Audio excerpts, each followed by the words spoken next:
Hello welcome back to our channel. So ഇന്നത്തെ നമ്മുടെ video എന്ന് പറയുന്നത് ഒരു സമ്മർ സ്പെഷ്യൽ വീഡിയോ ആണ്. എന്താണെന്നല്ലേ? അതായത് ഇപ്പം നമ്മൾ പുറത്തോട്ട് പോയിട്ട് ഒന്ന് വന്നു കഴിഞ്ഞാൽ എന്തായിരിക്കും നമ്മുടെ അവസ്ഥ? കരിഞ്ഞു വാടിയായിരിക്കും നമ്മൾ വരുന്നത് അല്ലേ? എത്ര നമ്മൾ സൺസ്ക്രീൻ ഉപയോഗിച്ചെന്ന് പറഞ്ഞാലും ഒരു പരിധി വരെ നമുക്ക് ടാൻ അടിക്കും അല്ലേ? That tan. നമ്മളിൽ എത്ര പേരുണ്ട് സൺ ടാൻ എന്താണെന്ന് അറിഞ്ഞിട്ട് അതിൻ്റെ സയൻറ്റിഫിക് വശം അറിഞ്ഞിട്ട് അതിനനുസരിച്ച് നമ്മൾ നമ്മുടെ സ്കിന്നിൽ ഓരോ പ്രോഡക്റ്റ്സ് യൂസ് ചെയ്യുന്നവർ? വളരെ കുറവാണല്ലേ? സോ എപ്പോഴും നിങ്ങളൊരു കാര്യം ചിന്തിക്കുക, നമ്മൾ സയൻറ്റിഫിക്കലി നമ്മളൊരു കാര്യത്തെ അപ്രോച്ച് ചെയ്യുന്നതും അത് സയൻറ്റിഫിക്കലി അല്ലാതെ അപ്രോച്ച് ചെയ്യുന്നതും തമ്മിൽ ഒരുപാട് വ്യത്യാസമുണ്ട്. സയൻറ്റിഫിക്കലി നമ്മളൊരു കാര്യത്തെ പറ്റി അറിഞ്ഞിട്ട് നമ്മൾ അതിലോട്ട് റെമഡീസ് അപ്ലൈ ചെയ്യുകയാണെങ്കിൽ അതിൻ്റെ റിസൾട്ട് ഫാസ്റ്റ് ആയിരിക്കും, നമുക്ക് ഇഫക്റ്റീവ് ആയിട്ടുള്ള റിസൾട്ട് ആയിരിക്കും നമുക്കവിടെ കിട്ടുന്നത്. അപ്പോൾ സമ്മർ സീസൺ ആയതുകൊണ്ട് തന്നെ അവരുടെയും ഏറ്റവും വലിയ കൺസേൺ എന്ന് പറയുന്നത് സൺ ടാൻ ആണ്. സോ നമുക്ക് നമ്മുടെ വീഡിയോയിലോട്ട് പോവാം. ആദ്യം തന്നെ ടാനിങ് എന്താണെന്നുള്ളത് നമുക്ക് ഡിസ്കസ് ചെയ്യാം. അതായത് നമ്മുടെ സ്കിന്നിൽ മെലനോസൈറ്റ്സ് എന്ന് പറയുന്ന സെല്ലുകളുണ്ട്. സൺലൈറ്റിൽ നിന്നുള്ള UV റേഡിയേഷൻസ് നമ്മുടെ ഈ ഒരു സ്കിന്നിലോട്ട് വന്ന് വീഴുമ്പോൾ ഈ മെലനോസൈറ്റ്സ് എന്ത് ചെയ്യും? മെലാനിൻ എന്ന് പറയുന്ന ഒരു നാച്ചുറൽ പിഗ്മെന്റിനെ പ്രൊഡ്യൂസ് ചെയ്യും, അതായത് ഉൽപ്പാദിപ്പിക്കും.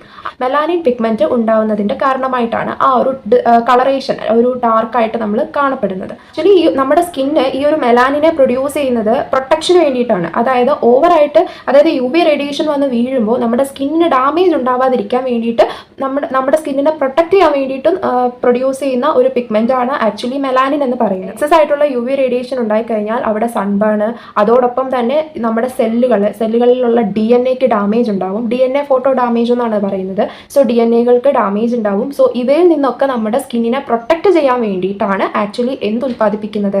ഈ പറയുന്ന മെലനോസൈറ്റ്സ് എന്ന് പറയുന്ന സെല്ല് മെലാനിൻ പിഗ്മെന്റിനെ പ്രൊഡ്യൂസ് ചെയ്യിപ്പിക്കുന്നത്. മെലാനിൻ പിഗ്മെന്റ് ഉണ്ടാകുന്നത് കാരണമാണ് നമുക്ക് ആ ഒരു ഡാർക്ക് കളർ നമ്മുടെ സ്കിന്നിൽ നമുക്ക് കാണാൻ പറ്റും. ഈ ഒരു UV റേഡിയേഷൻ എന്ന് പറയുന്നത് രണ്ട് ടൈപ്പ് ഉണ്ട്. അതായത് UV റേഡിയേഷൻസിൽ രണ്ട് ഡിഫറെൻറ്റ് ഫ്രീക്വൻസീസ് കാണാൻ പറ്റും.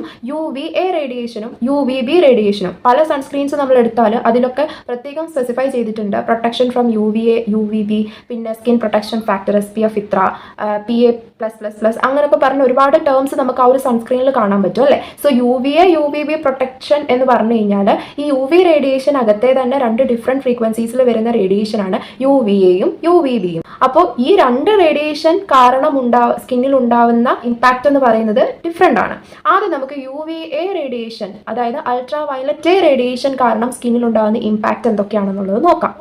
UVA റേഡിയേഷൻ ആണ് നമ്മുടെ സ്കിന്നിലേക്ക് വന്ന് എക്സ്പോഷർ ആവുന്നതെന്നുണ്ടെങ്കിൽ ഓൾറെഡി നമ്മുടെ സ്കിന്നിൽ ഉള്ള മെലാനിൻ പിഗ്മെന്റിനെ അത് ഓക്സിഡൈസ് ചെയ്യും. അങ്ങനെ മെലാനിന് ഓക്സിഡേഷൻ സംഭവിച്ചു കഴിയുമ്പോൾ മെലാനിൻ ഒന്നുകൂടെ ഡാർക്കൻ ആവുകയാണ് ചെയ്യുന്നത്, അതായത് ഒന്നുകൂടെ ഡാർക്ക് ആവും. അപ്പം നമ്മുടെ സ്കിന്ന് ഒന്നുകൂടെ ഇച്ചിരൂടെ ഡാർക്കായിട്ട് ഫീൽ ചെയ്യും. UVA എക്സ്പോഷർ കാരണം ഉണ്ടാവുന്ന സ്കിൻ ഡാർക്കനിങ് എന്ന് പറയുന്നത് ഒരിക്കലും മെലാനിൻ ഒരുപാട് ഉൽപ്പാദിപ്പിക്കപ്പെട്ടതുകൊണ്ട് ഉണ്ടാവുന്ന ഡാർക്കനിങ് അല്ല.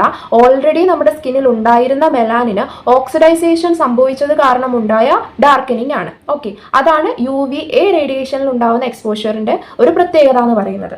UVB റേഡിയേഷൻ ആണ് നമ്മുടെ സ്കിന്നിലേക്ക് വന്ന എക്സ്പോഷർ വന്ന് വീഴുന്നത് എന്നുണ്ടെങ്കിൽ അവിടുത്തെ പ്രത്യേകത നമ്മുടെ സ്കിന്ന് മെലാനിൻ ഒരുപാട് പ്രൊഡ്യൂസ് ചെയ്യും. അപ്പോൾ എന്തുകൊണ്ടാണ് മെലാനിൻ കൂടുതലായിട്ട് പ്രൊഡ്യൂസ് ചെയ്യുന്നത് വെച്ചാൽ UVB റേഡിയേഷൻ വന്ന് വീഴുന്ന സമയത്ത് നമ്മുടെ സ്കിന്നിലെ DNA ഡാമേജ് ആവും, DNA ഫോട്ടോ ഡാമേജ് ഉണ്ടാവും. അത് കാരണം അതിനെ പ്രൊട്ടക്ട് ചെയ്യണമല്ലോ, പ്രൊട്ടക്ട് ചെയ്യാൻ വേണ്ടിയിട്ട് കൂടുതൽ എമൗണ്ട് ഓഫ് മെലാനിൻ നമ്മുടെ മെലനോസൈറ്റ് സെല്ലുകൾ, നമ്മുടെ സ്കിന്നിലെ സെൽസ് പ്രൊഡ്യൂസ് ചെയ്യാൻ തുടങ്ങും. UVA റേഡിയേഷൻ എക്സ്പോഷർ കാരണം നമുക്ക് ടാനിങ് അപ്പം ആ സ്പോട്ടിൽ തന്നെ നമുക്ക് അറിയാൻ പറ്റും മുഖം ഈ കരുവാളിച്ചതായിട്ട്. പക്ഷെ UVB എക്സ്പോഷർ ആണ് ഉണ്ടാകുന്നതെന്നുണ്ടെങ്കിൽ ഒരു 2-3 ദിവസമൊക്കെ കഴിഞ്ഞിട്ട് മാത്രമേ നമുക്ക് ആ ഒരു ടാനിങ് മുഖത്ത് കാണാനായിട്ട് പറ്റത്തുള്ളൂ. സോ മെയിൻ ഡിഫറൻസ് രണ്ടും തമ്മിലുള്ളത് അതാണ്. UVA റേഡിയേഷന് നമുക്ക് പെട്ടെന്ന് തന്നെ മുഖം കരുവാളിച്ചതായിട്ട് തോന്നും. എന്നാൽ UVB റേഡിയേഷൻ കാരണം ഉണ്ടായ എക്സ്പോഷർ ആണെന്നുണ്ടെങ്കിൽ കുറച്ച് ദിവസങ്ങൾക്ക് ശേഷമായിരിക്കും നമുക്ക് ആ ഒരു കരുവാളിപ്പ് മുഖത്ത് കാണാനായിട്ട് പറ്റുന്നത്. അതേപോലെ തന്നെ UVB റേഡിയേഷൻ കാരണം ഉണ്ടായ ടാനിങ് പെട്ടെന്നൊന്നും അങ്ങനെ മാറില്ല. ചിലപ്പോൾ ഒരാഴ്ചയോ അല്ലെങ്കിൽ ചിലപ്പോൾ മാസങ്ങളോ എടുക്കും ആ ഒരു ടാനിങ് മാറാൻ വേണ്ടിയിട്ട്. ഇതെന്തുകൊണ്ടാണെന്ന് ചോദിച്ചു കഴിഞ്ഞാൽ UV റേഡിയേഷനിലോട്ട് നമ്മൾ എക്സ്പോസ്ഡ് ആവുന്ന സമയത്ത് നമ്മുടെ സെല്ലുകൾ ഡാമേജ് ആവുന്നുണ്ടായിരിക്കും. സോ അതിൽ നിന്ന് നമ്മളെ ഒരു SPF3 ഇക്വലന്റ് ആയിട്ടുള്ള മെലാനിൻ ആണ് നമ്മുടെ ഈ ഒരു സ്കിന്നിൽ ആ സമയത്ത് പ്രൊഡ്യൂസ് ചെയ്തിട്ടുണ്ടാവുക. സോ ഓൾറെഡി ആ ഒരു UV റേഡിയേഷനിൽ നിന്ന് നമ്മളെ പ്രൊട്ടക്ട് ചെയ്യാൻ വേണ്ടിയിട്ടുള്ള ഒരു മെലാനിൻ കുറച്ച് നാളത്തേക്ക് നമ്മുടെ സ്കിന്നിൽ പ്രൊഡ്യൂസ് ചെയ്തിട്ടായിരിക്കും ഉണ്ടാവുക. So SPF equivalent to SPF3. SPF3 എന്ന് ഉദ്ദേശിച്ചു കഴിഞ്ഞാൽ ടാൻ ആവാത്ത സാധാ സ്കിൻ, അതായത് ഒരു പെയിൽ സ്കിന്നിനേക്കാളും 3 മടങ്ങ് കൂടുതലായിട്ട് ഈ ഒരു UV റേഡിയേഷനിൽ നിന്നും പ്രൊട്ടക്ട് ചെയ്ത് നിർത്താൻ അല്ലെങ്കിൽ ടോളറേറ്റ് ചെയ്യാനുള്ള കേപ്പബിലിറ്റി ഉണ്ടാവും. അതാണ് SPF3 കൊണ്ട് ഉദ്ദേശിക്കുന്നത്. അത്ര ആ ഒരു കേപ്പബിലിറ്റി ഈ ഒരു UVB റേഡിയേഷനിൽ നിന്ന് എക്സ്പോസ്ഡ് ആയിട്ടുള്ള ടാൻഡ് സ്കിന്നിന് ഉണ്ടാവും. സോ മെലാനിൻ ആണ് ഇതിന് സഹായിക്കുന്നത്. ഓവർ പ്രൊഡക്ഷൻ ഓഫ് മെലാനിൻ അവിടെ ഉണ്ടായി, അത് കാരണം ചിലപ്പോൾ ആഴ്ചകളോ മാസങ്ങളോ ആ ഒരു ടാൻ നമ്മുടെ മുഖത്ത് ഉണ്ടാവും. ആൻഡ് ഇത് ആക്ച്വലി ഒരു പ്രൊട്ടക്ഷൻ ആണ്. അതായത് ഫർദർ നമുക്ക് UV റേഡിയേഷനിലോട്ടുള്ള എക്സ്പോഷറിൽ നമ്മുടെ സ്കിന്നിനെ ഫർദർ ഡാമേജിൽ നിന്നും പ്രൊട്ടക്ട് ചെയ്യാണ് ആക്ച്വലി ഇത് ചെയ്യുന്നത്. സോ ടാനിങ് എന്ന് പറയുന്ന പ്രോസസ്സ് ഇതാണ് ആക്ച്വലി. സോ അതാണ് നമ്മുടെ സൺസ്ക്രീനുകളിൽ UVA UVB എന്ന് പറയുന്ന ആ ഒരു 2 ടൈപ്പ് റേഡിയേഷൻസ് അല്ലെങ്കിൽ 2 ടൈപ്പ് നമുക്ക് കാണാൻ പറ്റുന്നത്. ഇങ്ങനെ ഉണ്ടാവുന്ന ടാനിങ് കാരണം ഇപ്പോൾ ഒരു മോഡറേറ്റ് എക്സ്പോഷർ ആണെന്നുണ്ടെങ്കിൽ കുഴപ്പമൊന്നുമില്ല, നമുക്ക് എന്താണ് മെലാനിൻ ആവശ്യത്തിന് പ്രൊഡ്യൂസ് ചെയ്തു, അതോടൊപ്പം വൈറ്റമിൻ ഡിയും നമുക്ക് കിട്ടും. പക്ഷെ ഓവറായിട്ട് എക്സസീവ് ആയിട്ടുള്ള ഒരു എക്സ്പോഷർ ആണ് നമ്മുടെ സ്കിന്നിൽ വരുന്നതെന്നുണ്ടെങ്കിൽ നെഗറ്റീവ് ആയിട്ടുള്ള ഇമ്പാക്ട്സ് ആയിരിക്കും നമ്മുടെ സ്കിന്നിൽ വരിക. അതായത് സൺബേൺ ഉണ്ടാവാം, അതേപോലെ തന്നെ ചിലപ്പോൾ DNA ഡാമേജസും ഉണ്ടാവാം. പിന്നീട് പോകെ അത് സ്കിൻ ക്യാൻസറിലോട്ട് വരെ നയിക്കാം. സോ എക്സസീവ് ആയിട്ടുള്ള UV റേഡിയേഷനിലോട്ടുള്ള എക്സ്പോഷർ എന്ന് പറയുന്നത് നമ്മുടെ സ്കിന്നിന് ഒരിക്കലും നല്ലതല്ല.